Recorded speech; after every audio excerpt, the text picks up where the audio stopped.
Bonjour à toutes, bonjour à tous. Bienvenue dans ce webinaire consacré à l'endométriose et au rôle du pharmacien dans le repérage et l'orientation des patientes. Ce webinaire est le fruit d'un travail que nous avons commencé à l'URPS pharmacien depuis quelques mois auprès des différents acteurs experts. Tout d'abord, le docteur Laurane Viennot-Triou, qui va intervenir juste après. Pharmacienne d'officine, Laurane a conçu un kit de repérage qu'elle va nous présenter. Impliquée et engagée depuis plusieurs années, elle vient de recevoir le prix de l'Ordre des pharmaciens pour son travail. Le docteur Mathieu Poilblanc prendra ensuite la parole, gynécologue, secrétaire général du réseau Andora. Il présentera donc cette filière de prise en charge dédiée à l'endométriose et comment en fait la mobilisation de tous les acteurs de terrain et leur formation peut améliorer le service rendu aux patientes.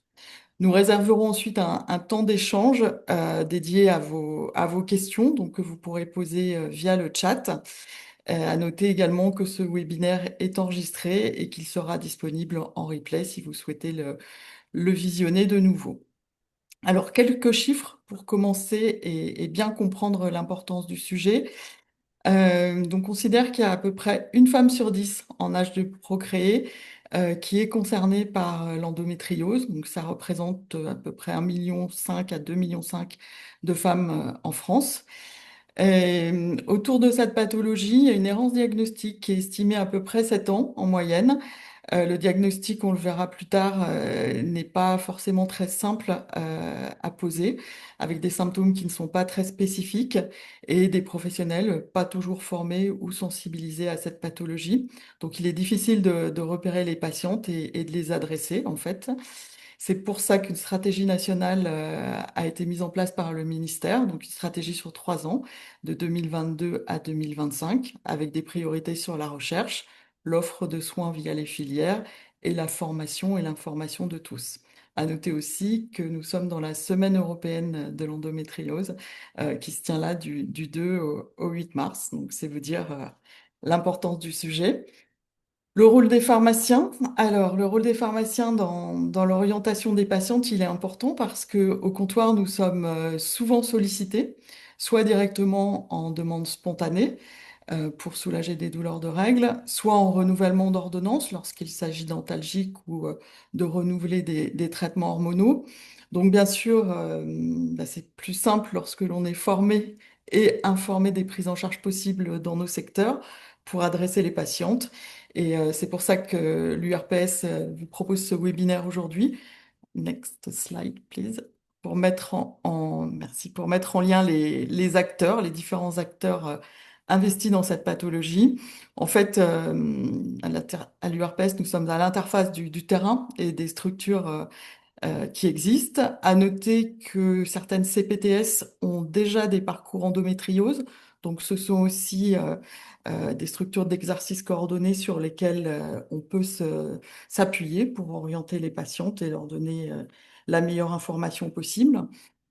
Alors, avant de laisser la parole à Laurane pour présenter son kit de repérage, donc c'est la slide suivante.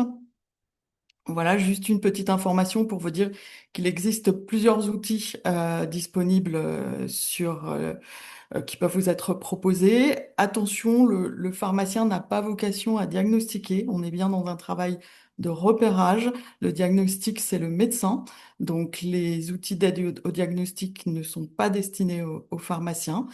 Il existe aussi, donc il existe des applications également qui peuvent être proposées. Il existe aussi une étude clinique, notamment en région parisienne, qui s'appuie sur le repérage aussi au comptoir pour le dépistage de l'endométriose. Donc le sujet intéresse et en fait c'est foisonnant, c'est au service en fait des patients, pour le bénéfice des patientes. Voilà, donc je laisse la parole à Laurane pour la première intervention. Mm.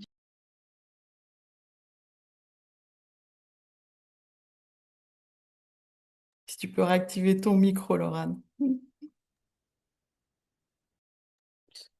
J'ai un problème avec mon écran. Ça y est. Merci Florence On pour t'entend et cette on te voit, présentation. tu peux y aller. Merci Florence pour cette présentation. Merci aussi à l'URPS pour l'organisation du webinaire sur un sujet tellement important pour bon nombre de femmes en âge de procréer. Avant de vous parler du réseau EndoActe France, je vais vous parler brièvement de l'endométriose. Donc, en termes de définition, si on devait donner une définition simple, ça reste une maladie gynécologique chronique qui est caractérisée par la présence de tissus qui ressemblent à l'endomètre et qui vont être présents la plupart du temps à l'extérieur de l'utérus. Et chaque mois, sous l'influence hormonale, ces tissus vont se mettre à saigner et ce sont ces saignements qui vont provoquer des douleurs, générer de l'inflammation, mais aussi créer des adhérences entre les organes, un peu finalement à la manière d'un cancer où on va avoir ce processus de néoangiogénèse, la création de micro-vaisseaux qui vont permettre au tissu d'être viable et avec aussi une mort de l'apoptose, des morts cellulaires programmées. Donc le tissu reste vivant et peut endommager certains organes. Et ça peut aller jusqu'à des handicaps lourds parfois pour certaines patientes atteintes d'endométriose. C'est une pathologie qui est à 90% symptomatique. Donc, en fait, le fait de faire parler les jeunes filles, les femmes en âge de procréer, on a déjà des informations sur leur ressenti en termes de symptômes. Ce sont souvent des symptômes qui sont douloureux, mais chaque profil de femme atteinte d'endométriose est variable et c'est ce qui rend en fait le diagnostic très complexe. C'est une maladie qui est très hétérogène et qui est souvent liée à d'autres maladies, notamment des maladies auto-immunes comme la maladie de Crohn, et ce qui complexifie encore plus le diagnostic. C'est slide suivante, s'il vous plaît. Merci. En termes d'épidémiologie, donc c'est une pathologie de la femme en âge de procréer essentiellement, de l'adolescence jusqu'à la ménopause, même si certaines patientes atteintes de ménopause pourraient être encore atteintes d'endométriose. Elle va toucher au moins une femme sur 10. C'est un chiffre qui est certainement sous-estimé. En chiffre intéressant, on a 70% des adolescentes qui présentent des douleurs pelviennes intenses, qui ont réellement de l'endométriose. Donc, ça présente en fait l'adolescence comme une période propice au diagnostic, même si c'est un sujet qui peut faire polémique, puisque effectivement, on a bon nombre de gynécologues, et peut-être que le docteur Poil Blanc pourra en parler, qui ne veulent pas faire de recherche d'endométriose avant 20 ans, du fait des changements hormonaux du chamboulement hormonal important. 75% des femmes souffrant de douleurs pelviennes intenses résistantes aux antalgiques de palier 1 souffrent réellement d'endométriose, d'où l'importance aussi de l'interrogatoire. Et malgré ça, on a un retard diagnostique de 7 à 10 ans. Donc le chiffre de 10 ans ressort, il a été évoqué par une chercheuse de l'INSERM lors du congrès européen de l'endométriose en juin 2024. Et il a été validé scientifiquement par article avec une publication en 2025 qui atteste de 10,1 ans de retard diagnostique aujourd'hui entre l'apparition des premiers symptômes et le diagnostic réel d'endométriose. Slide suivante, s'il vous plaît. Alors pourquoi on va faire un diagnostic? C'est une maladie qui n'évolue pas forcément. C'est pas forcément une maladie évolutive. Pour grossir un peu le trait, on aurait un tiers des personnes qui ont une maladie qui évoluerait réellement, un tiers des formes qui stagneraient et un tiers qui régresserait spontanément ou non, de manière expliquée ou non. Donc finalement, l'intérêt du diagnostic n'est pas tant pour stopper l'évolution de la maladie, mais vraiment pour les patientes, déjà pour arriver à mettre un mot sur leur ressenti, sur leur souffrance à la fois physique mais aussi psychologique, pour qu'elles se sentent écoutées, comprises, pour arriver à améliorer nettement leur qualité de vie par bien sûr la prise en charge. Et puis bien sûr pour ces patientes qui ont des complications, on l'a vu avec les lésions d'organes, les lésions endométriales qui peuvent atteindre des organes et endommager ces organes, donc pour éviter effectivement ces complications. Et puis un intérêt diagnostic précoce majeur par rapport à la société, puisque aujourd'hui, quand vous avez de l'endométriose et que vous ne savez pas ce que vous avez, eh bien, vous avez des douleurs insoutenables qui vous poussent à consulter, à multiplier vos consultations d'urgence, à multiplier vos examens médicaux, à multiplier aussi vos thérapeutiques pour arriver donc à soulager vos souffrances. Et donc, du coup, ça entraîne des coûts sociétaux majeurs. Slide suivante. Donc, c'est dans ce contexte-là que le réseau donc, national de pharmacie experte en endométriose EndoActe France s'est créé. Il comporte, donc aujourd'hui, j'ai regardé ce matin, on est à 340 pharmaciens et préparateurs qui sont formés. L'expertise vient forcément d'une formation, donc une formation des équipes officinales à la fois bien sûr sur l'endométriose, sa prise en charge conventionnelle telle qu'elle est préconisée par la Haute Autorité de Santé et le collectif national des obstétriciens de France, mais aussi, et c'est très important, sur le maillage territorial et enfin sur le dispositif de repérage et d'orientation. Il faut bien comprendre que EndoActe France n'existe que parce qu'il s'insère dans le maillage territorial, que parce que on travaille en collaboration avec les autres professionnels de santé, d'où l'importance des filières régionales endométriose comme Endora, et d'où l'importance aussi des associations de patientes. Notre rôle, c'est vraiment de faire le lien, de faciliter l'accès de ces personnes repérées à un éventuel diagnostic. Slide suivante, s'il vous plaît. Slide suivante, s'il vous plaît. Merci. Donc, pour retracer l'historique du dispositif, EndoActe France existe depuis 2020. En 2021, donc toujours à échelle de terrain, hein, j'ai lancé une étude de faisabilité sur Aix-en-Provence avec des membres, donc pharmaciens préparateurs d'équipe officinale, des patientes bien sûr, un gynécologue chirurgien et un radiologue. Tous, il en est ressorti que tous ont constaté que c'était donc simple à mettre en place, ça répondait à un vrai besoin et les patientes étaient donc nous remerciaient donc à chaque action. Donc en fait ça m'a permis donc ça m'a encouragée à poursuivre donc le développement de cet outil. Donc en 2022, il y a eu une expérimentation dans 20 pharmacies d'un groupement régional, donc essentiellement implanté sur la région Rhône-Alpes-Auvergne pendant 3 mois, avec 97 questionnaires qui avaient été remis. Donc on remettait les questionnaires uniquement lorsqu'on considérait que la personne devait bénéficier d'une recherche d'endométriose. Mais en dépouillant les résultats, je me suis rendu compte que donc les orientations n'étaient pas forcément bonnes. Parfois, on avait des réponses au questionnaire qui étaient toutes positives et on n'orientait pas. Et à l'inverse, parfois, on avait des dysménorrhées intenses et on orientait systématiquement. En plus, on était en début de stratégie nationale, donc il n'y avait pas de maillage territorial fin et notamment au niveau des professionnels de premier recours. Donc, les pharmacies orientaient directement en centre expert, ce qui était problématique et ce qui n'est plus un problème aujourd'hui.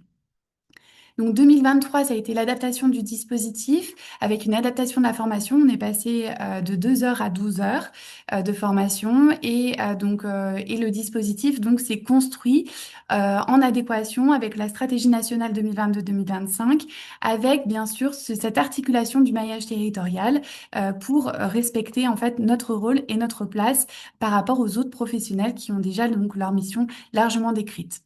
Et c'est à ce moment-là que j'ai créé le score EndoActe 3. L'objectif, c'était d'objectiver à quel moment, finalement, quand j'ai tel ou tel symptôme, à quel moment je décide d'orienter vers les professionnels de premier recours.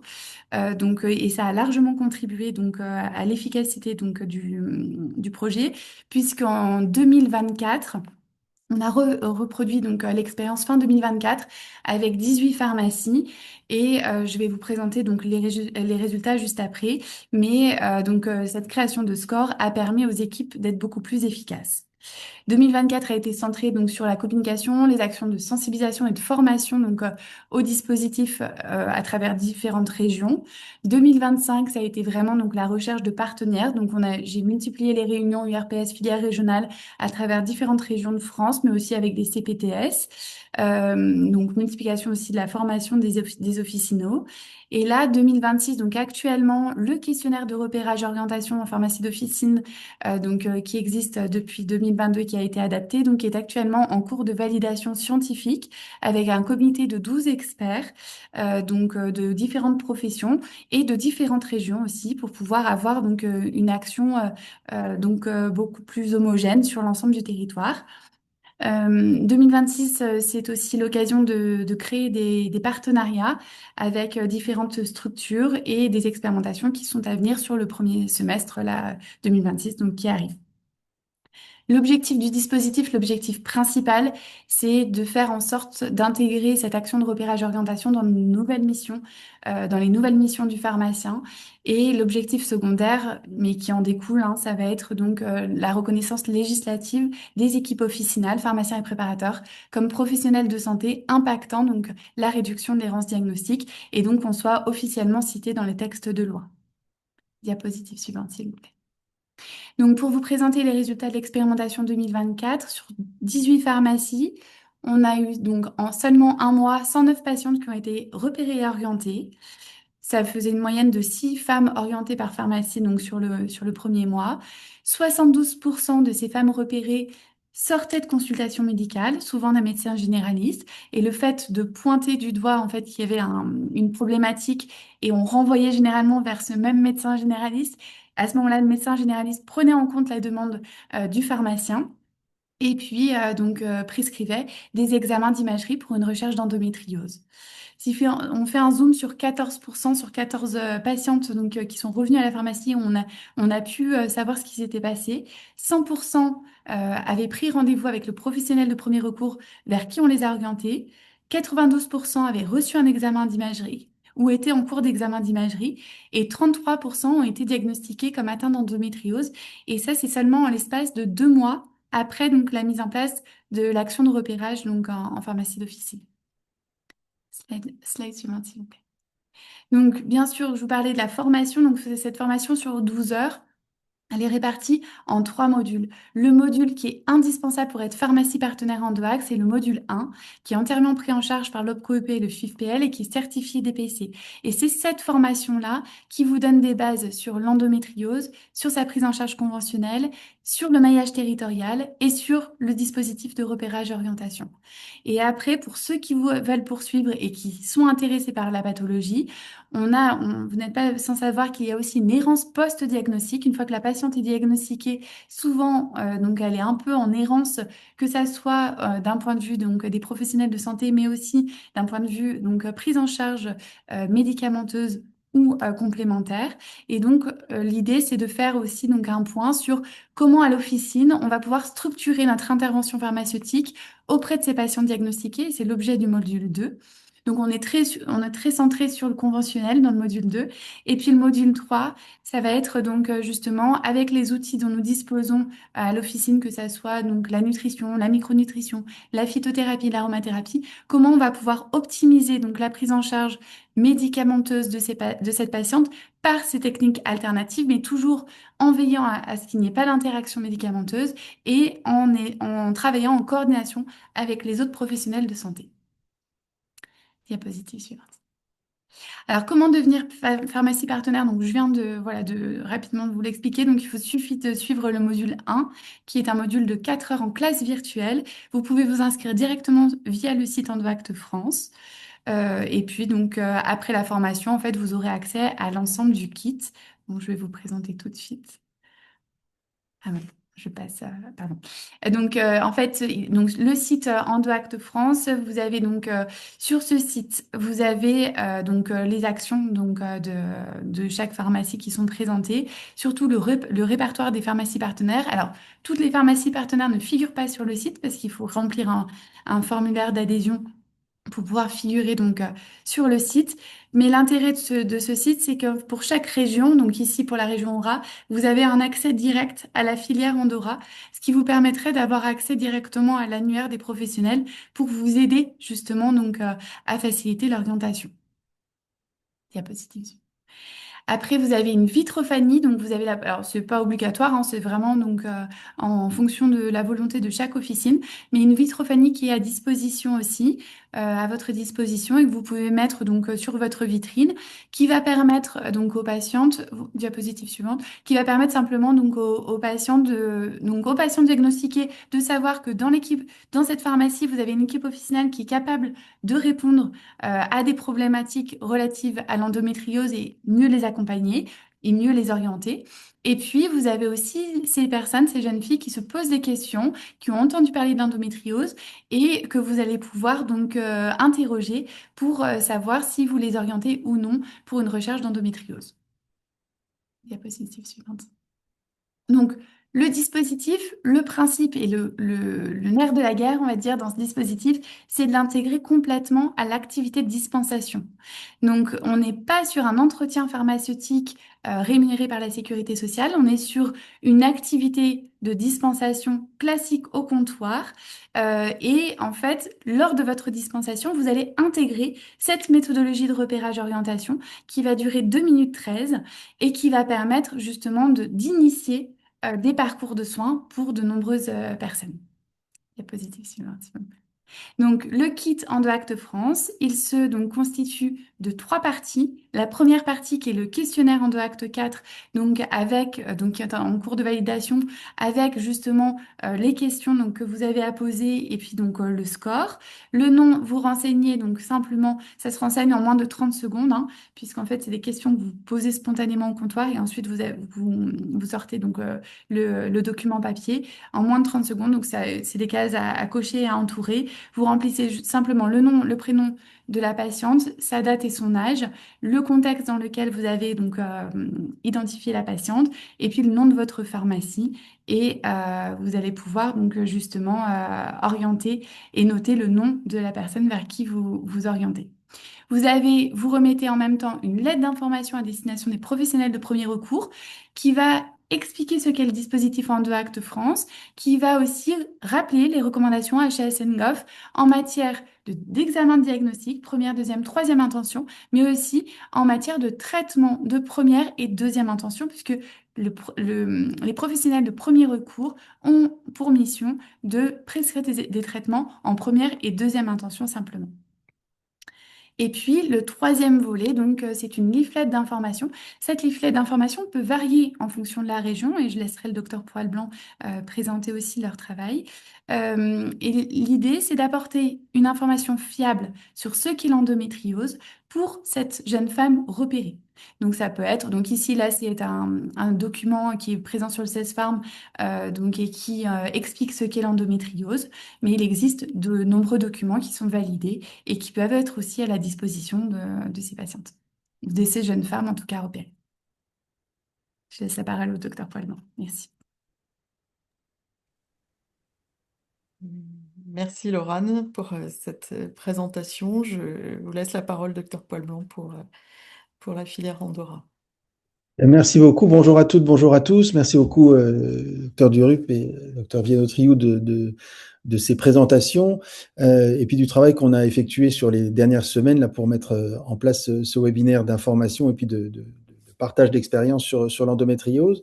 Alors, je vais revenir un petit peu sur la filière Andorra, ce qu'elle est et ce qu'elle peut vous apporter, et je l'espère sur ce qu'elle pourra vous apporter prochainement. On est en pleine mutation, notamment pour un outil très important pour vous qui est l'annuaire.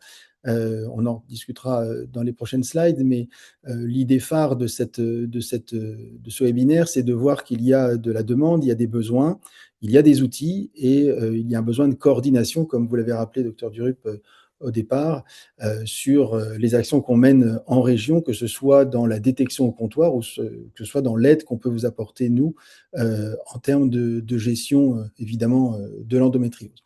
Alors, diapositive suivante, s'il vous plaît. Alors, un des messages forts, c'est qu'on parle beaucoup d'endométriose, mais le paradigme est en train un petit peu de changer, la philosophie est en train un petit peu de changer. C'est que lorsque l'on parle d'endométriose, on a l'impression, en tout cas, lorsque l'on parle entre filières, de laisser sur le bord de la route bon nombre de patientes qui ont tout simplement des douleurs pelviennes et des dysménorrhées. Donc, que ce soit comment dans la recherche de l'endométriose ou que ce soit dans la prise en charge des douleurs pelviennes chroniques et des dysménorrhées, les réseaux ont leur rôle à jouer puisque lorsque vous allez essayer d'avoir une détection de l'endométriose, vous allez avoir des personnes qui n'ont pas d'endométriose, mais qui ont, parce que vous avez pensé à la détection, évidemment, qui ont des douleurs pelviennes. Il ne faudra pas les laisser au bord du chemin. Donc, dans la philosophie, c'est vrai qu'on parle beaucoup d'endométriose, et c'est le but de la présentation d'aujourd'hui, mais dans l'idée des médecins qui coordonne les actions en région, on a maintenant, on va dire, un prisme plus large de bien gérer l'endométriose, les douleurs liées à l'endométriose. C'est que vous verrez dans les changements, finalement, une dame qui a de l'endométriose ne va pas forcément se faire opérer, loin de là, et on va gérer plutôt les douleurs liées à l'endométriose que l'endométriose, entre guillemets, elle-même. En tout cas, pour le moment, en attendant des traitements plus ciblés. Donc, on gère l'endométriose, on gère les douleurs liées à l'endométriose, et c'est beaucoup de personnes que vous allez voir au comptoir. Et puis, on gère aussi beaucoup de dysménorrhée. Pour vous donner un chiffre qui est assez simple, Laurent a dit 10-15% des patientes qui présentent de l'endométriose. On a un autre chiffre. Alors, ce chiffre, il est extrêmement compliqué à avoir, hein, donc on est obligé de faire un petit peu comme un axiome, entre guillemets, comme en mathématiques. Alors, ok, c'est comme ça, et puis voilà, donc 10% à peu près. Mais pour vous donner un ordre d'idée, on sait que 40% des femmes décrivent des règles douloureuses avec un EVA supérieur à 8. Donc ça veut vraiment dire qu'on a vraiment beaucoup de patientes qui ont des dysménorrhées, qui ont des douleurs pelviennes à chaque fois qu'elles ont leurs règles, et elles n'ont pas d'endométriose. Donc déjà un premier canevas, et ça explique que que vous allez être confronté à beaucoup de personnes qui vont venir à vos comptoirs avec cette notion de douleur pelvienne, qu'elles aient ou qu'elles n'aient pas d'endométriose. Diapositive suivante. Alors, dans la gestion de l'endométriose, on va dire, les choses ont beaucoup évolué ces dernières années. Dans les 10 dernières années, elles ont évolué. On est arrivé en 2022 à avoir une stratégie nationale présentée par le président de la République lors d'une grande séance. Hein, c'était en février 22, donc on est pile poil 4 ans plus tard. Et avant 22, il y a eu un grand travail préparatoire par les différents gouvernements, etc. Et plusieurs ministres de la Santé qui ont amené leur petite pierre à l'édifice pour faire avancer les choses sur l'endométriose. Imaginez-vous que les dernières recommandations, elles ont été dépoussiérées complètement en 2017. Il y a une petite faute sur mon présentation, c'est pas CNGOF ARS, mais c'est CNGOF HAS. Et les recommandations étaient dépoussiérées en 2017, mais elles dataient de 2002. Donc il y avait quand même beaucoup de choses à remettre en place. Donc, à la fois les pouvoirs publics, à la fois les professionnels de santé, à la fois les patientes et les associations de patientes ont fait bouger les choses pour que dans les 10 dernières années, eh bien, on puisse faire avancer les connaissances et la prise en charge de l'endométriose dans notre pays. Et ça aboutit, comme l'a dit le docteur Durup tout à l'heure, à la stratégie nationale de 2022 qui est en cours encore actuellement. Donc, on va dire une grande prise de conscience collégiale qu'il fallait faire quelque chose. On citera juste un chiffre pour ne pas alourdir la présentation, mais vous voyez, Laurent vous l'a dit, 7 ans de diagnostic, presque 10. Alors, les chiffres, on peut leur faire dire un peu ce qu'on veut. On a des facteurs de confusion parce qu'évidemment, il y a des patientes qui commencent à avoir des dysménorrhées mais qui n'ont pas encore d'endométriose. Donc, si on avait fait une IRM au moment des dysménorrhées, on n'aurait peut-être pas vu. Enfin, il y a plein de discussions là-dessus, mais en gros, tout à fait d'accord pour dire que c'est un chiffre européen à 7-10 ans, qu'on a vraiment beaucoup de travail à faire. On est en train de le réduire de façon drastique, mais effectivement, il y a beaucoup de choses à faire et il fallait faire quelque chose, et notamment cette stratégie nationale. On a lancé de façon officielle, c'est-à-dire que pour la stratégie nationale, pour la DGOS, pour les ARS, chaque région doit avoir une filière de soins, un réseau de soins dédié à endométriose qui a pour mission de gérer une grande partie de l'endométriose sur son territoire. Et c'est ainsi que eh bien, toutes les régions de France se dotent, ou sont quasiment toutes dotées, d'un réseau de prise en charge de l'endométriose. Et vous le verrez, un réseau qui est voulu, et bien sûr, voulu de façon globale.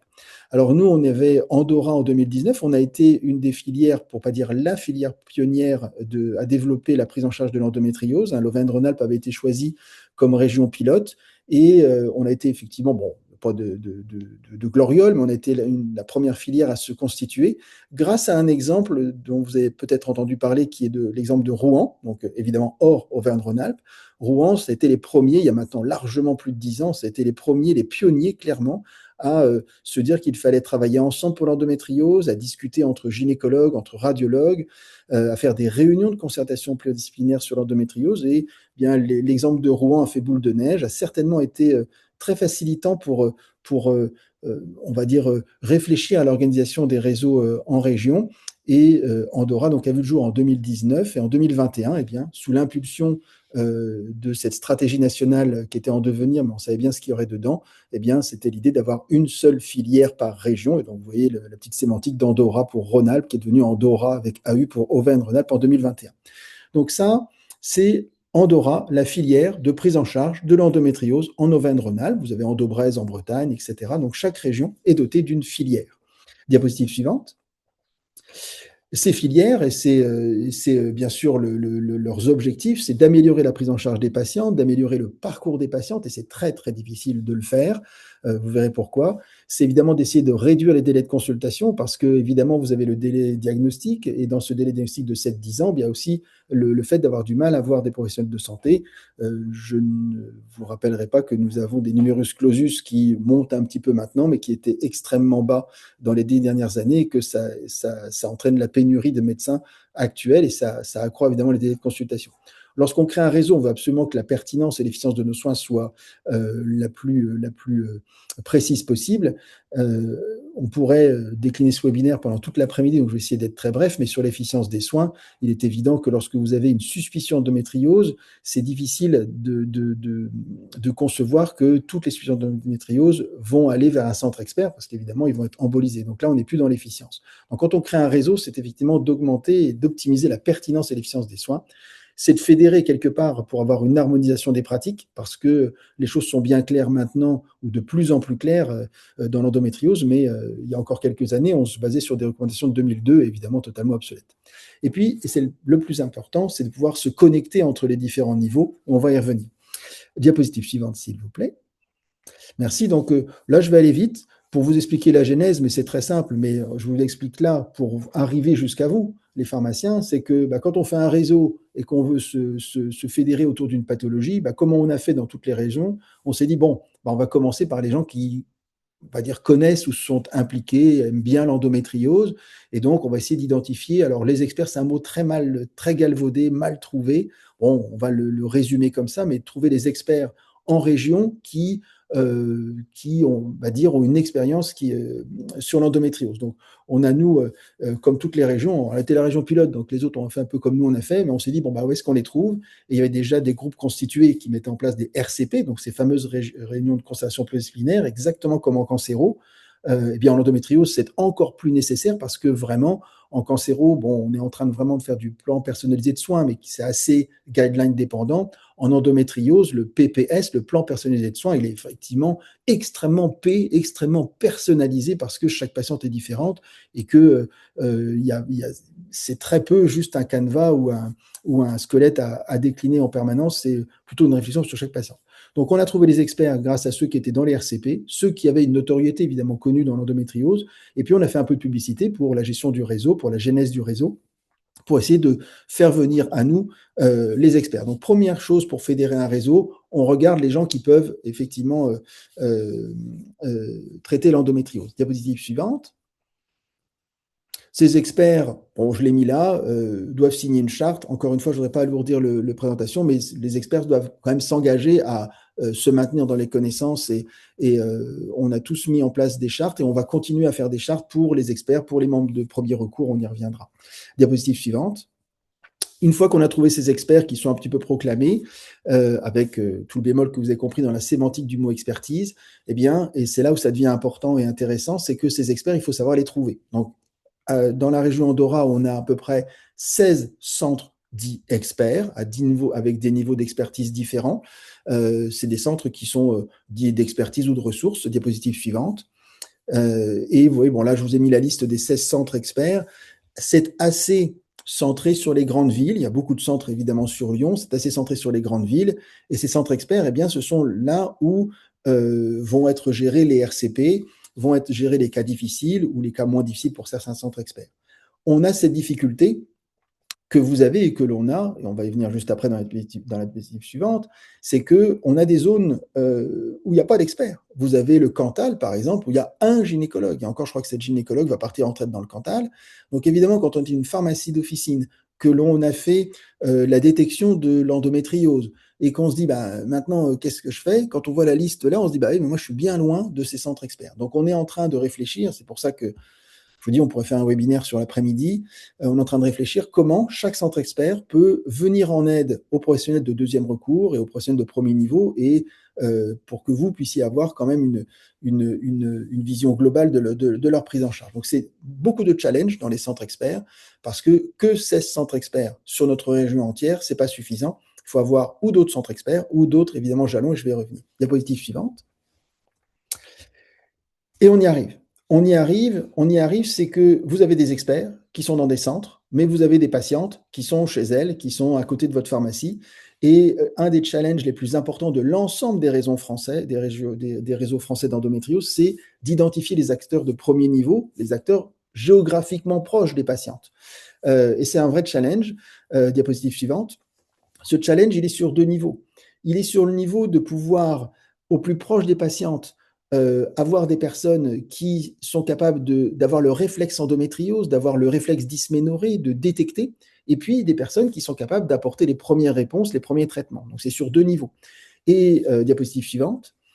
Sur le premier niveau de la détection, eh bien c'est juste d'avoir la lumière, d'allumer la lumière, réflexe endométriose. Le réflexe endométriose, c'est une phrase qui a été reprise par notre mon Dieu, il faut que je retourne à l'école. Une phrase qui a été reprise par notre président de la République en 2022, et il a repris une phrase qu'on avait dit depuis longtemps, c'est il faut avoir le réflexe endométriose. Il faut, lorsqu'une dame, que ce soit à votre comptoir, que ce soit dans nos cabinets de gynécologie, dans le cabinet de médecine générale, chez une sage-femme, chez un pédiatre, quand une jeune femme ou une femme dit « j'ai des douleurs de règles », il faut qu'immédiatement, il y ait un réflexe endométriose. Ça ne veut pas dire qu'elle a de l'endométriose, ça veut dire que nous, on se doit de dérouler des questions pour se dire est-ce que les autres questions sont aussi parlantes, comme les douleurs pendant les rapports, les douleurs à la défécation, etc., pour commencer à allumer un certain réflexe endométriose. Eh bien ça, évidemment, ça c'est très facile à faire au comptoir et encore plus facile avec des outils comme EndoAct. Donc, dans notre philosophie, c'est d'avoir, alors je le fais haut et bas, mais ce n'est pas un système périmadial, mais on pourrait imaginer, on imagine et on essaie de le créer, les experts qui sont là, et au plus proche des patientes, eh bien, des personnes comme vous, comme les pharmaciens et les pharmaciennes, qui sont, eh bien, lorsque vous allez recevoir une patiente qui va vous parler de ses règles douloureuses, eh bien, pouvoir être formé, de dire, oh, ok, j'ai le réflexe endométriose et je sais un peu ce que je dois en faire. Donc, ces acteurs de premier niveau, vous en faites partie, au même titre que les infirmières scolaires, les médecins du travail, etc., pour avoir ce fameux réflexe. Et puis ensuite, eh bien, de pouvoir apporter des toutes premières réponses. Et vous, la réponse que vous pouvez apporter, et on va être là pour vous aider, c'est l'orientation. Diapositive suivante. Ça, je l'ai mis, on se heurte tous à ce problème-là. C'est que, alors vous l'aurez peut-être un petit peu moins, mais évidemment, pour identifier les acteurs de premier réseau, de proximité, c'est assez compliqué. Alors nous, on a informé sur le réseau, comme des réunions d'aujourd'hui où le réseau existe, où EndoAct existe, où Endora existe. On a l'aide, eh bien, comme aujourd'hui de l'URPS Pharma, on a l'aide aussi, on en a parlé tout à l'heure, des CPTS, certains CPTS dans lesquels vous êtes, puisque c'est vraiment de la proximité, eh bien, sont en train, on a beaucoup là actuellement en Endora et dans les autres filières de CPTS qui sont très friandes de pouvoir avoir une action dédiée à endométriose. Et donc là, vous allez voir de plus en plus je dirais dans le semestre qui va arriver, en tout cas avant la fin de l'année, qu'au sein de vos CPTS, on va vous proposer peut-être des actions endométriose parce que entre l'année dernière où il y avait quasiment rien et cette année, on voit qu'il y a une accélération au sein de chaque région d'ailleurs de partenariats qui commencent à se créer entre les filières de soins et les CPTS. Diapositive suivante. Donc là, bon, c'est la même chose, hein, c'est tout ce qui peut nous aider à en gros, vous former, vous informer et puis juste vous dire que la filière existe. Peut-être vous avez fait partie de ces pharmacies qui, en 2019-2020, on a créé à Endora une plaquette d'information, c'est celle qui est en haut à gauche, une plaquette d'information cartonnée qu'on a envoyée à 27 000 professionnels de santé sur la région, dont les pharmaciens. À l'époque, déjà, j'avais clairement exprimé j'avais dit que c'était évident que les pharmaciens soient dans la boucle parce que vous recevez les patientes qui ont ou nos ordonnances, hein, comme l'a dit Laurane. Alors, dans un monde bien fait, une patiente qui sort d'un cabinet médical avec une ordonnance de Doliprane, Antadis ou pilule, le médecin, il aurait peut-être dû détecter avant l'endométriose, avant que ça arrive au comptoir, mais on est tous là pour s'entraider. Donc, c'est important d'avoir cette vision aussi au comptoir et de ne pas tout reposer sur le diagnostic médical. Et on avait envoyé à l'ensemble des pharmaciens cette plaquette d'information recto-verso cartonnée. Hein. Je sais qu'il y a certaines pharmacies qui m'en ont demandé 2 pour pouvoir mettre le recto et le verso en arrière dans le back-office. Donc, on va y revenir juste après, mais c'est une plaquette d'information qui vous informait sur le réseau et qui informait sur l'endométriose. Diapositive suivante. Et c'est ce que je disais, les pharmaciens et vous, alors j'ai regardé les chiffres, parce que moi je ne connais pas tout là, et donc je suis allé voir et j'ai vu que quand même il y avait pratiquement 3000 pharmaciens en Auvergne-Rhône-Alpes. C'est autant de jalons, et 2400 pharmacies, c'est autant de jalons de personnes qui, juste avec quelques questions, sont capables de détecter l'endométriose, en tout cas de se dire, il y a quelque chose peut-être derrière ces règles douloureuses. C'est sûr qu'une dame qui vous dit, j'ai une journée de règles douloureuses pendant 3 heures, je prends 2 spations et ça va bien mieux, bah effectivement, vous n'aurez pas le réflexe endométriose. Vous vous direz, bon, bah, peut-être pas cette patiente-là. Et à l'inverse, évidemment, une patiente qui va commencer à vous décliner beaucoup de signes qui vous font penser à l'endométriose, vous l'aurez. Donc, c'est vrai que les pharmaciens, les pharmaciennes, c'est autant de jalons d'extrême importance dans la prise en charge de l'endométriose. Diapositive suivante. Et je n'ai pas besoin d'enfoncer des portes ouvertes, hein, vous le savez bien, vous avez un rôle de proximité. Moi, à côté de mon cabinet, j'ai qu'à me tourner, j'ai plusieurs pharmacies, donc c'est assez facile. C'est un accès simple, c'est un accès rapide, c'est sans rendez-vous, à la différence d'un rendez-vous médical, et je dirais presque qu'on vous en remercie. Et puis, c'est cette réalité qui est sous nos yeux. Et cette réalité, elle est claire. C'est si vous voyez, alors après, c'est compliqué, vous n'êtes pas forcément toujours le même pharmacien qui recevait les patientes, mais quand vous voyez que dans la délivrance des médicaments, vous avez des patients qui viennent régulièrement, tous les mois, redemander, mince, j'ai plus d'Antadie, j'ai plus de, enfin, je ne prononce pas de mots, mais enfin, de marque, hein, mais bon, vous avez plus de, j'ai pas de paracétamol, j'ai plus d'anti-inflammatoire, etc. Ben, peut-être se dire, ah, ben, je vois que je vous en ai donné le mois dernier, ah, puis le mois encore d'avant, etc. Parfois sous nos yeux, comme beaucoup, hein, dans les dossiers médicaux, il y a la maladie qui est là, il y a la réalité qui est là. Elle est dans votre listing de médicaments, ou juste voir que c'est assez régulier ces douleurs, ben, il y a peut-être quelque chose qui est à pousser. Diapositive suivante. Alors ça, c'est la plaquette qu'on avait envoyée à tout le monde. Elle est perfectible, elle date de 2019. On est en train de réfléchir à une plaquette nationale qui reprendra des éléments plus globaux. L'endométriose et la prise en charge de l'endométriose a beaucoup avancé, hein, comme je vous ai dit, sur les dernières années. Donc il y a des choses à revoir. Donc elle est un petit peu obsolète, mais elle garde quand même certaines informations. Diapositive suivante. Et dans ces infos, je vous les ai données, mais vous voyez, il y a beaucoup vous les retrouverez là, hein, mais il y a 40% de dysménorrhée sévère dans la population générale, 10% des femmes en âge de procréer. Et si on pouvait, il n'est pas lieu ici de vous donner un cours sur l'endométriose, loin de là, mais on peut en profiter pour vous passer quelques messages importants. C'est que vous savez bien que l'endométriose, ce n'est pas que les douleurs de règles, mais c'est aussi des douleurs pendant les rapports, des douleurs en profondeur, parce que, comme l'a dit Laurent, lorsque le tissu endométrial mal placé se pose en arrière de l'utérus, sur les ligaments utérosacrés, sur le torus, c'est-à-dire dans la partie postérieure de l'utérus, bah, c'est là où ça vient frapper pendant les rapports, donc ça explique la dyspareunie. Vous pouvez avoir aussi des lésions sur le tube digestif qui vont expliquer les douleurs à la défécation, des douleurs posées sur la vessie qui vont expliquer des douleurs à la miction.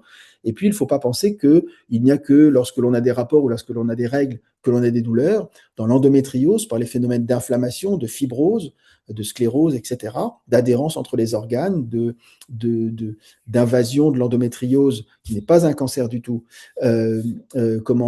impacte les muscles et leurs aponevroses, etc., eh bien, il faut bien voir que ce sont des patientes qui ensuite développent des douleurs pelviennes chroniques, même en dehors de leurs règles. Donc, ce qu'on a entendu il y a très longtemps, mais c'est maintenant, on ne l'entend plus, c'est « Ah, il y a des douleurs en dehors des règles, ce n'est pas de l'endométriose », des petites choses comme ça ne doit plus s'entendre. Donc, vous voyez, il y a des choses simples, hein, le petit tips de la règle des 5D, hein, dysménorrhée, dyspareunie, douleur défécation, douleur à la miction ou douleur pelvienne chronique, sont des petites choses où on peut allumer les lumières déjà dans un interrogatoire très simple, en quelques minutes, de voir s'il n'y a pas que la douleur pendant les règles. Et évidemment, tout ce qui pourra faciliter ce réflexe endométriose, et l'initiative et le travail de Laurent en est un, évidemment, ça va aider les patientes et ça va vous aider à avoir des bases, quelque chose de structuré, d'avoir un questionnaire, d'avoir un score pour pouvoir vous guider dans votre orientation. Diapositive suivante. Et évidemment, là, je vous fais une micro-formation. Je ne sais même pas si on peut appeler ça une formation. Je vous donne un petit tips. Mais tout ce qui pourra vous former et toutes les réunions que vous aurez pour vous former, mais ça sera autant bénéfique pour votre travail au comptoir et puis pour les patientes. Donc, il y a actuellement un travail en cours avec le travail de Lorane et puis le conseil scientifique au niveau, de ce que j'ai compris, au niveau national. Donc, on verra toute cette validation. Et puis, tout ce qui va pouvoir bien faciliter le réflexe endométriose qu'on doit quasiment tous avoir. Diapositive suivante. Alors, ça, je l'ai mis, être formé, être intéressé, être formé, se rendre disponible malgré la file d'attente avec les patients qui ont des tonnes de produits sous les bras ou des ordonnances où oh là, ça va être compliqué, etc. Bon, il faut se rendre disponible, ça c'est très bien. Puis après, il faut détecter, c'est tout le travail qu'il vous est proposé de faire. Et puis après, diapositive suivante, après, il faut savoir vers qui adresser. Et là, c'est la diapositive suivante. C'est là où on essaie de vous apporter le maximum d'aide. C'est très perfectible, mais ça va évoluer. Ça va évoluer parce que notre annuaire Andorra, il est à globalement 1 année et demie. On est en train de le faire évoluer pour vraiment que les professionnels de premier recours soient dedans, les médecins généralistes, les gynécologues, certaines sages-femmes fermées, pour pouvoir être un premier jalon. Lorsque vous avez détecté de l'endométriose ou lorsque vous posez la question, il y a peut-être, il faut que vous puissiez adresser avec tout le côté un peu délicat. Lorsque vous avez une patiente qui sort de chez son médecin généraliste, c'est difficile de l'adresser vers un autre médecin. Donc peut-être dans la délicatesse, retournez voir votre médecin pour lui parler en disant j'ai discuté avec mon pharmacien, il a allumé une lumière endométriose, qu'est-ce que vous en pensez? Et toutes ces voies d'adressage, c'est dans votre pratique de tous les jours, donc ou de réadresser vers le médecin de la patiente ou une patiente qui vient sans médecin, de pouvoir l'aider. Et c'est là où l'annuaire peut être comment efficace pour vous, puisqu'il va répertorier, je ne parle pas pourquoi pas au futur, on va le remanier, mais il est déjà efficace, où ça répertorie l'ensemble des professionnels sur le territoire entre premier niveau et niveau expert. Ça, c'est important parce qu'il faut que vous puissiez avoir une réponse assez rapide ou même simplement dire, allez voir sur le site Andorra et puis regardez quel professionnel pouvez vous recevoir à côté de chez vous, sachant que tout est perfectible. On a des soucis, vous savez bien, par exemple, il y a des médecins généralistes et des gynécologues de ville qui sont très impliqués dans l'endométriose, mais qui sont tellement surchargés qu'ils ne souhaitent pas apparaître dans les annuaires parce que, évidemment, parfois, ils ne peuvent plus prendre de nouvelles patientes et puis ensuite, ils ne voudraient pas être embolisés. Ce qui est un vrai problème parce qu'il y a une vraie volonté de faire, mais il y a aussi une volonté de pouvoir aussi gérer d'autres pathologies. C'est un problème de tous les réseaux. Vous avez par exemple le réseau Endo-Braise ou Endo-Occitanie qui ont promis par exemple aux médecins généralistes qui étaient impliqués dans l'endométriose de ne pas les mettre en ligne tant qu'ils n'étaient pas une dizaine ou une vingtaine. Donc vous voyez, on a tous les mêmes problèmes oui, on veut vous aider, il faut pouvoir être visible pour vous et pour les infirmières scolaires, pour les médecins du travail, etc. Mais évidemment, comme on est peu nombreux, c'est compliqué. Donc le site internet, diapositive suivante. J'essaie d'aller vite pour tenir le temps. Et puis, donc, voilà, être intéressé, être formé, se rendre disponible, détecter. Après, pouvoir dire j'ai détecté, j'ai l'outil Andorra, qui est déjà quand même une bonne chose, puisque c'est le DSR, c'est le dispositif spécifique régional, c'est le dispositif officiel de gestion de l'endométriose dans notre région. Vous adressez les patientes vers Andorra, puis après, les patientes peuvent être un peu plus aidées, puis ensuite, elles peuvent voir bien sûr leur médecin. Et puis ensuite, c'est avoir la culture de l'endométriose sur certaines choses que vous pouvez maîtriser au comptoir. Vous pouvez, par exemple, il y a alors là, j'enfonce des portes ouvertes, c'était des petits tips, je pense que c'est la slide d'après, sinon on reviendra sur celle-ci. Est-ce que vous pouvez passer après? Voilà, on entend des petites choses comme l'endométriose, c'est pas qu'une maladie de la femme de 20, 30 ans ou 40 ans, comme on le disait avant. Il y a des adolescentes qui sont touchées par l'endométriose. Donc ça a été un long combat parce qu'on a entendu souvent, vous êtes trop jeune pour l'endométriose. Il faut aussi savoir, et Laurent l'a dit, la règle des 5D, quand je vous ai parlé des 5D, ça ne résume absolument pas l'étendue de l'endométriose. L'absentéisme, les options, la vie de femme qui est malmenée, les problèmes de fertilité, etc. Donc, c'est sûr que les petits tips, c'est pas juste de poser des questions, et on va pas vous demander de faire un interrogatoire endométriose d'une demi-heure, mais c'est de comprendre que, et ça, je n'ai pas besoin de vous le dire, parce que j'ai quelques pharmaciens dans ma famille et je sais comment ils travaillent, on s'occupe des gens, on s'occupe de leur morale, on s'occupe de les rassurer quand il y a des soucis, et ça, je sais que vous le faites très bien en pharmacie et au comptoir. Bien ça, c'est aussi l'impact que l'endométriose a. Il n'y a pas que la douleur, il y a un impact général. Chose très importante, on entend aussi, encore une fois, là je vous donne des petits tips, hein, on entend aussi que l'endométriose, eh bien, c'est égal à l'infertilité. Ce n'est pas du tout égal à l'infertilité. Des patientes qui ont de l'endométriose auront des problèmes de fertilité, des patientes qui ont une infertilité auront une découverte d'endométriose alors qu'elles ne sont pas forcément douloureuses, mais beaucoup de dames qui ont de l'endométriose et de couples qui ont de l'endométriose peuvent avoir des enfants. Donc ça, c'est aussi des choses qu'on entend malheureusement encore trop souvent, donc c'est des petites choses. Et puis, ça c'est important, c'est un petit message, mais vous savez qu'il y a la notion de la préservation de la fertilité. Et que bien c'est des petites choses qu'il faut parfois savoir aborder. Bon, je ne sais pas si c'est le but du comptoir, mais c'est des choses où vous pourriez avoir des questions sur ça quand justement on vous parle. Je sors de chez mon médecin, il m'a dit que j'aurais pas d'enfant. Enfin bon, tout est possible. Je pense que vous êtes un réceptacle de beaucoup de situations vécues par nos patientes. Et enfin, deux, trois petites choses. L'IRM normal n'exclut pas l'endométriose. Trop compliqué, enfin trop de vous expliquer tout, mais il y a 3 types d'endométriose, la profonde, l'ovarienne et la superficielle. Une IRM voit bien les kystes sur les ovaires, voit bien les nodules d'endométriose profonde, mais l'IRM ne voit pas l'endométriose pelvienne superficielle, l'échographie encore moins. Et on peut avoir beaucoup de dames qui ont des douleurs sur endométriose à IRM normale. Ça ne veut pas dire qu'elles n'ont pas d'endométriose, comme cela a pu leur être dit trop souvent.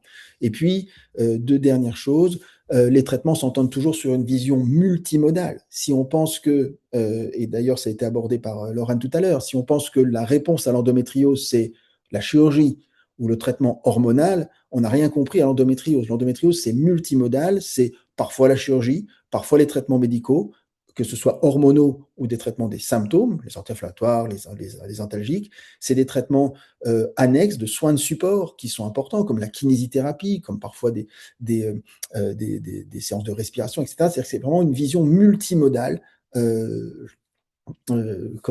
pour gérer l'endométriose. Ce n'est pas qu'une une prescription. Il y a longtemps, j'ai arrêté de le dire, mais je disais que l'endométriose, enfin je le dis encore d'ailleurs, c'est pas que la plume et la pointe du bistouri, c'est plein d'autres choses et ce serait une erreur de penser que ce n'est qu'une histoire d'ordonnance. Diapositive suivante. Et dernière chose, je l'ai pas mis là, mais je l'ai mis sur la slide d'après, dans les petits tips, attention aux conseils méningiome et progestatifs, notamment avec les micro-progestatifs, où il faut avoir raison gardée, puisque il n'y a pas d'alerte, il y a une précaution, et nous-mêmes on en parle. Si certains d'entre vous ont vu mes ordonnances, je mets même les signes de ménopause, de méningiome sur les ordonnances du désogestrel pour que les patientes puissent nous appeler si elles ont ces signes-là qui apparaissent, mais avec, on leur dit, attention, c'est un micro, mini bémol, il ne faut pas que le discours derrière ce soit, oh là là, vous avez des désogestrel, attention, au risque de méningiome, c'est énorme. Le chiffre qui est avancé sur Epiphar, hein, donc l'enquête qui a permis de voir, de mettre tout en corrélation, c'est 58 cas sur 1,3 million de patientes, donc suivies sur Antigone. Donc ça permet de désogestrel. Donc en conclusion, on a une vision globale de notre réseau. Il est en devenir. On a été un des premiers réseaux à se former il y a maintenant plus de 6 ans, mais vous voyez, on est encore en construction et on le sera toujours. Il y a des experts, il y a des gynécologues, il y a des médecins généralistes qui sont prêts à vous aider. Et dans le maillage territorial, l'action des pharmaciens nous semble extrêmement important, tellement important qu'on est en train de modifier nos statuts pour inclure les pharmaciens dans notre conseil d'administration, parce que vous faites partie de la game, comme on dit au Québec. Voilà, je vous remercie beaucoup et puis je pense que j'ai un tout petit peu débordé, je m'en excuse. Merci à tous les deux pour vos interventions passionnantes. On a des questions déjà dans le chat. Je pense que la première est pour vous, docteur Poilblanc. À quel âge peut commencer une endométriose? Ah ben je l'ai dit, hein, ça peut commencer à l'adolescence. On disait avant que c'était dans les anciens manuels, c'était la maladie des troisième, quatrième décades. Et donc du coup, quand on avait 20 ans, c'est pas possible. Mais on a des patientes qui ont de l'endométriose bien jeunes. C'est des cas très difficiles parce que ce sont des patientes qui ont une endométriose qui est là, qui n'est pas visible sur les examens d'imagerie quand on en fait, et c'est des patientes qui n'ont pas tous les signes. Par exemple, les jeunes patientes, parfois, elles n'ont pas eu encore de rapport, donc on n'a pas la question de la dyspareunie, on a la question de la dysménorrhée. Donc c'est des situations difficiles. En tout cas, retenez qu'on peut avoir de l'endométriose jeune. Mais attention, et ça c'est un message aussi, lorsqu'on est une maman avec de l'endométriose et qu'on a sa jeune fille qui débute ses règles avec des douleurs, ça ne veut pas du tout dire qu'il y a de l'endométriose. Et il ne faut pas voir derrière chaque jeune patiente qui a des douleurs pelviennes de l'endométriose. Par contre, je vous l'ai dit, c'était la première slide, il faut s'en occuper, qu'elles aient ou qu'elles aient pas d'endométriose, elles ont des douleurs. Alors, on a une question pour une expérimentation URPS. Alors, en fait, nous ne sommes pas expérimentateurs. L'idée de ce webinaire était de mettre en lien différents acteurs, donc EndoAct, Endora.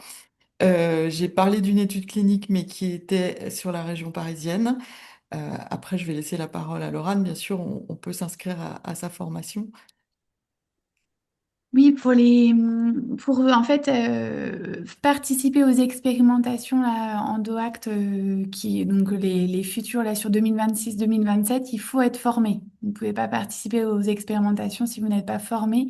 Donc il suffit de vous inscrire sur le site. Et puis après, une fois que vous êtes pharmacie partenaire, vous recevez un formulaire où justement vous avez des cases à cocher pour savoir si vous souhaitez être sollicité pour les expérimentations futures, si vous souhaitez donc figurer sur le site ou si vous souhaitez avoir la vitrophanie. Donc ça, c'est dans un second temps après la formation. Oui. Si vous avez d'autres questions, n'hésitez pas à les poser sur le chat. Moi, j'ai une question pour vous, docteur Poil Blanc. On a entendu parler, je pense que c'était l'année dernière, d'un test salivaire qui orienterait ou qui dépisterait l'endométriose et on n'en entend plus du tout parler. Qu'en est-il et quel est votre avis sur ce sujet? Pour le test salivaire, déjà, j'ai un lien d'intérêt clair avec le test salivaire, donc que ça soit bien posé. On en parle. Alors, il y a peut-être enfin, le test salivaire a été mis en place là de façon plutôt massive sur l'année. Alors, il n'y a peut-être pas eu de communication à 100%. Pour vous dire, le test salivaire dont fait partie d'un forfait innovation que le ministère de la Santé a validé il y a maintenant plus d'un an. Les premiers tests salivaires ont commencé en France et elles ont commencé sur notre région, je crois, il y a à peu près un an, c'était au mois de mars. Je crois même qu'on doit être peut-être même à une semaine près au début des tests salivaires. Et à l'heure actuelle, je n'ai pas les chiffres, hein, mais il y a eu deux phases. En fait, dans le forfait innovation, le gouvernement, le forfait innovation, c'est en fait, alors, un forfait innovation, c'est on donne des sous pour faire, pour étudier un test ou pour étudier une opération, un dispositif médical, etc. Et donc, le test, donc, le forfait innovation concernait 25 000 tests à faire, financés par la Sécurité sociale. Dans le cadre non pas de droit commun, mais justement du forfait innovation, il y a eu 2500 tests qui ont déjà été faits dans une première étude, une première phase, et puis là, il y a la deuxième phase avec 22 500 autres textes qui sont faits. Donc, il est accessible dans à peu près 100 centres en France. Pour le moment, des centres experts, c'est encore ce test salivaire, il était validé au niveau scientifique, mais là, il est en discussion sur comment les médecins s'en servent en termes de pratique. Donc, effectivement, il est pour le moment accessible uniquement pour des patientes qui ont. En fait, l'idée, c'est il y a une forte. On va dire que la cible, c'est on a une forte suspicion d'endométriose parce que la dame a des signes cliniques, elle coche tous les 5D, etc.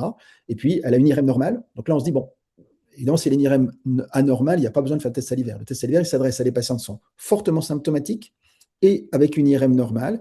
Et là, le test permet avec une très, très grande force, une grande puissance diagnostique, de pouvoir dire si la patiente a ou n'a pas d'endométriose. Donc, effectivement, oui, il y a eu une grande médiatisation lorsque le test est sorti. Et effectivement, on en parle un peu moins, mais il est extrêmement d'actualité là, puisque je vous dis, il y a beaucoup de patientes qui en bénéficient. Et qu'est-ce qu'on recherche en fait dans C'est génial. Il ne faut pas me parler de test salivaire parce que bon, je peux en parler pendant longtemps, mais si on fait simple, dans la salive, alors si on fait simple encore mieux, vous savez que on fait des protéines parce qu'on transforme les ARN messagers en protéines et les micro-ARN, donc les micro-ARN ce sont des petites molécules qui vont permettre de dire à un ARN messager de se transformer en protéines. Ceci étant posé, dans le corps, on a plein donc de micro-ARN qui sont en fait des supercontrôleurs entre ARN messager et protéines. L'endométriose, c'est une pathologie où vous avez, comme l'a dit Laurent, de la néoangiogénèse, de la neuroangiogénèse, de l'inflammation, de la fibrose, des aspects glandulaires, de l'hormonorégulation, etc. Et donc, on s'imagine bien que tout ça, ce sont des voies de signalisation intracellulaire, sont des mécanismes qui sont au niveau des tissus endométriosiques, et que ça, bah, c'est généré par des protéines, qui sont elles-mêmes générées par des micro-ARN, qui sont contrôlés qui sont générés par des ARN messagers, contrôlés par des micro-ARN. Eh bien, dans le corps humain, on a beaucoup de micro-ARN. On les a étudiés dans le sang. Et puis, une idée géniale d'une équipe parisienne, l'équipe de Tenon, qui était de dire pourquoi pas analyser les micro-ARN qui sont présents dans le sang, pourquoi pas les analyser dans la salive, parce qu'on sait que c'est présent. Et dans la salive, on met les patients crachent dans un petit entonnoir, ça met un tube de salive, et dans la salive, en fait, il y a 2500 micro-ARN différents, et il y en a une centaine qui sont d'intérêt dans l'endométriose. Et donc, en fait, le laboratoire analyse les 100 micro-ARN présents dans la salive, les analyse les uns avec les autres avec une intelligence artificielle. C'est comme si vous receviez un gros polycopier avec, vous faites la prise de sang, hein, donc NFS, CRP, tout ce que vous voulez, vous recevez ARN 1, 2, 3, 4, puis vous avez leur taux. Et donc ça, il faudrait dire, si le 1 est comme ça, plus le 2 est comme ça, etc. Donc là, l'intelligence artificielle a fait la signature de l'endométriose avec une fiabilité importante. Donc, et cerise sur le sundae, évidemment, prendre de la salive, c'est pas la prise de sang. Et la prise de sang, si vous laissez la petite fiole sur le comptoir, au bout d'une demi-heure, c'est coagulé, c'est quasiment plus interprétable. La salive, ça peut rester 30 jours comme ça, partir par avion. C'est une idée géniale d'une équipe parisienne. Et là, du coup, ça avance bien. Je reprécise que Une j'ai un voie lien d'espoir d'intérêt avec ce. sérieuse, hein. Une voie d'espoir sérieuse pour. Oui, parce que là, faut toujours raison garder, il faut avancer, voir comment on peut s'en servir. Mais disons que scientifiquement, ça a été validé sur une première série de 250 patientes, puis ça a été revalidé sur une série de plus de 1000 patientes. Donc la fiabilité, la performance diagnostique, elle est à 96%. Donc c'est-à-dire que c'est quelque chose qui est pratiquement du jamais vu sur un test biologique quand on connaît les deltas d'erreur, etc. Donc voilà. Bon, merci beaucoup. Il n'y a plus d'autres questions. C'est donc la fin de ce webinaire. Merci à tous. Merci Laurane. Merci Docteur Poil Blanc. Merci à l'équipe de l'URPS qui nous a permis d'organiser ce webinaire. Charlotte qui est derrière l'écran. Et puis merci à vous tous qui étaient présents aujourd'hui. J'espère que cette session a répondu à vos questions et elle sera disponible prochainement sur la chaîne YouTube de l'URPS en replay. Merci à tous. Au revoir. Merci, au revoir. Au revoir. Merci.